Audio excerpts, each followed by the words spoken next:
அவர் கூட ஜெயிக்க மாட்டாரு அப்படின்னு என்னால உறுதியா சொல்ல முடியல. ஒருவேளை அவர் வெற்றி பெற்றால் அது ஒரு ஆறுதல் பெருசா இருக்கும். ஆனா அதுக்கே அவங்க கடுமையா உழைக்கணும். அதுவும் எதிரில் இருக்கக்கூடிய வேட்பாளர் யாரு, திமுக சார்பா யாரை இறக்குறாங்க, அவங்க அந்த தொகுதியில எவ்வளவு நம்பிக்கைக்குரியவங்களா இருக்கிறாங்க, அவங்க எவ்வளவு டஃப் ஃபைட்ட கொடுக்குறாங்களோ பொறுத்து.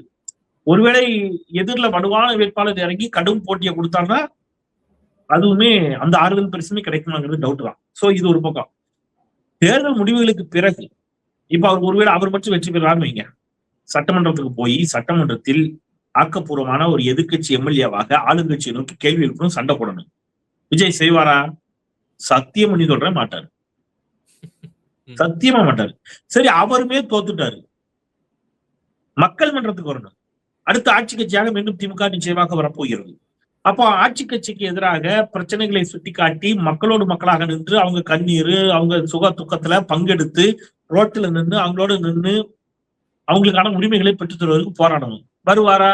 மாட்டாரு. நமக்கு எப்படி?